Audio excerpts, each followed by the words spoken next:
Hello friends, ఈరోజు మనము తోటకూర, చుక్కకూర, టమాటా కలిపి కర్రీ చేసుకుందాము. అది ఎలా చేయాలో నేను చూపిస్తాను. మనకి ఆరోగ్యానికి చాలా మంచిది కదా. తోటకూరలో ఎక్కువ ఫైబర్ ఉంటుంది. అలాగనే చుక్కకూర మనకి పుల్లపుల్లగా ఉంటుంది కాబట్టి ఇది అది కలిపి చేసుకుంటే టేస్ట్గా ఉంటుంది, ఇష్టంగా తినొచ్చు అనమాట. అది ఎలా చేయాలో నేను చూపిస్తాను.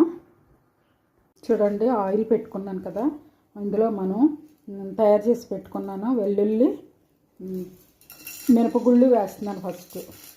ఇంకా అందులో పోపు ఇంకా అన్ని రకాలు వేయక్కర్లేదండి. ఉత్తి మినపగుళ్ళును వెల్లుల్లి వేసాను. తర్వాత ఎండుమిరపకాయ, జీలకర్ర, అవి అంటే శనగపప్పు అలాంటివన్నీ అక్కర్లేదు. కొంచెం డిఫరెంట్గా వండుకుంటే తినడానికి చాలా ఇంట్రెస్ట్గా ఉంటుందండి.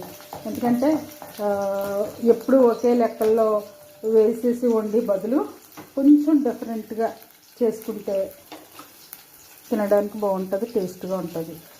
ఎండుమిరపకాయలు, జీలకర్ర, కరివేపాకు కూడా వేసేసాను.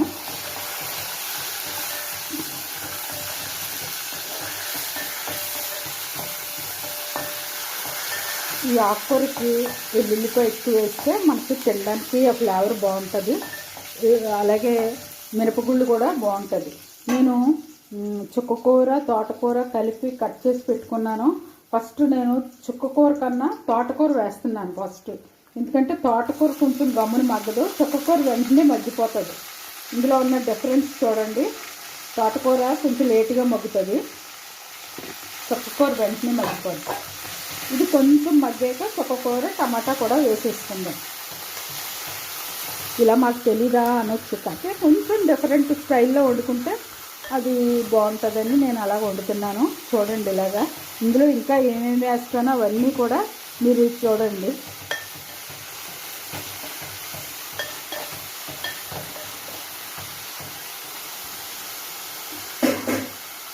తోటకూర మధ్య వరకు కొంచెం మూత పెట్టుకుందాము ఒక క్షణము.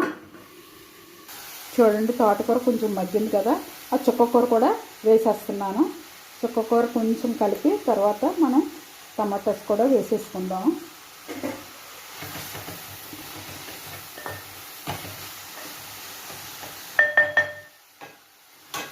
టమాటాలు కూడా వేసేస్తున్నాను.